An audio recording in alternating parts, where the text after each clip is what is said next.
বিসমিল্লাহির রহমানির রহিম। আসসালামু আলাইকুম। কেমন আছো এভরিওয়ান? আশা করি যে যেখান থেকে আমাকে দেখছো সবাই খুব ভালো আছো। তো প্রতিদিনের মতো আজকেও তোমাদের জন্য একটি ক্লাস নিয়ে এসেছি। তবে আজকের ক্লাসটি একটু ডিফারেন্ট। আজকে আমরা হ যোগে 4 বর্ণে শব্দ গঠন করব। অলরেডি তোমরা হোয়াইট বোর্ডে দেখতে পাচ্ছ বেশ কিছু শব্দ কিন্তু তুলে নিয়েছি।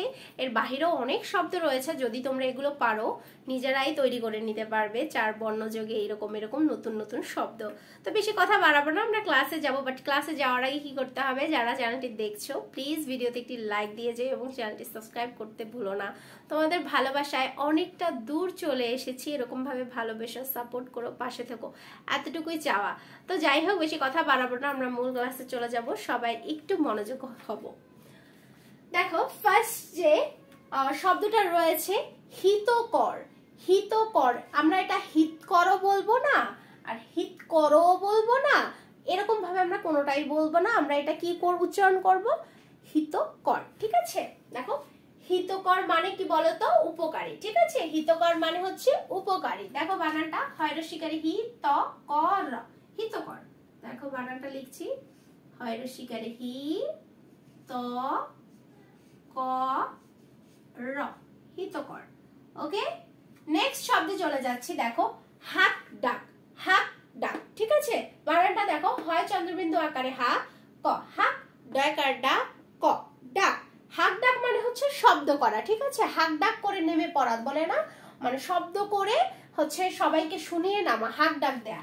তো দেখো হয় চন্দ্রবিন্দু আকারে হা ক, হাক ডয়কারে ডা ক। এটা একটা কি গ্রামীণ ভাষা বলতে পারো, গ্রামে এই শব্দটা বেশ প্রচলিত। তো দেখো দেন হচ্ছে হাতছানি, মানে হচ্ছে হাতের ইশারা। হাতছানি দিয়ে ডাকে না, হাতে ইশারা দিয়ে।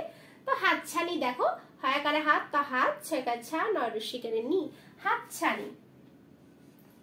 দেখো লিখছি হাত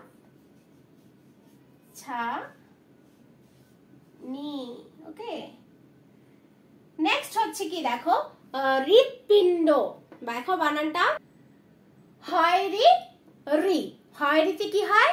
রি হয়। ঠিক আছে, হয় রি রি ত, এটা হচ্ছে খণ্ডত। রি পরিষ্কারে পি নয় ড যুক্ত রয়েছে। হৃৎপিণ্ড অর্থ কি? বুকের মধ্যে রক্ত সঞ্চালক যন্ত্র বিশেষ। ঠিক আছে, এটা আমাদের বুকের মধ্যে থাকে। তো দেখো হৃৎপিণ্ড বানানটা দেখো হয় রি রি এবং খণ্ডত পয়রসিকারে পি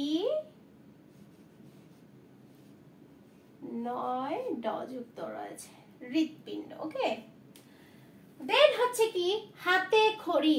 হয় একারে হা তয়কারে তে, হাতে খ রয় রসিকারে রি, হাতে খড়ি। ঠিক আছে, হাতে খড়ি কি বলতো? প্রথম শিক্ষারম্ভ, মানে শিক্ষার প্রথম ধাপ। হাতে খড়ি দেয় না, ঠিক না? প্রথম যে কলমটা ধরে ওটাকে বলা হয় হাতে খড়ি। দেখো বানানটা হয় একারে হা তয়কারে তে, হাতে এবং খ ডয় বিন্দু রয় রসিকারে রি, হাতে খড়ি। ওকে, নেক্সট হচ্ছে হৃদরোগ। ঠিক আছে, হৃদরোগ বানানটা দেখো হয় রি রি দ, হৃদ রায়কার রো গ।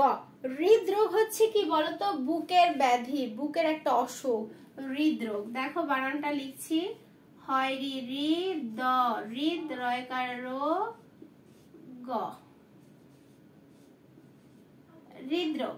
নেক্সট হচ্ছে কি দেখো আগেই বলেছিলাম এর আগের ক্লাসে যে মূর্ধন্য দন্ত ন এগুলো যদি থাকে, এগুলোর সাথে কি ম ফলা থাকলে ম ফলাটার উচ্চারণ হবে।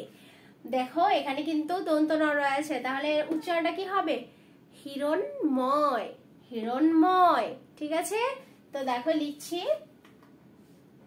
হয় রসিকারে হি র ন যুক্ত ম ফলা অন্তস্তীয়। ঠিক আছে, হিরণময়। হিরণময় শব্দের অর্থ কি বলতো? হিরণময় শব্দের অর্থ হচ্ছে স্বর্ণময়। ঠিক আছে, স্বর্ণ বিশেষ এরকম কিছু একটা বোঝায়। তো যাই হোক, আজকে কিন্তু হ যোগে বেশ অনেকগুলো শব্দ আমরা শিখে নিলাম। এরকম কিন্তু অনেক শব্দ রয়েছে যেগুলো তোমরা কিন্তু নিজেরাই বানাতে পারবে আস্তে আস্তে। আমি এর আগের যে ক্লাসগুলো দিয়েছি তোমরা ওই ক্লাসগুলো দেখতে পারো, বেশ উপকৃত হবে। তো বেশি কথা বাড়াবো না, ক্লাসটা অনেক লং হয়ে যাচ্ছে। তো আজকে এই পর্যন্ত, পরবর্তী ক্লাসে নতুন কোনো টপিক নিয়ে আমরা আলোচনা করব। সেই পর্যন্ত সবাই ভালো থাকো, সুস্থ থাকো, আল্লাহ হাফেজ।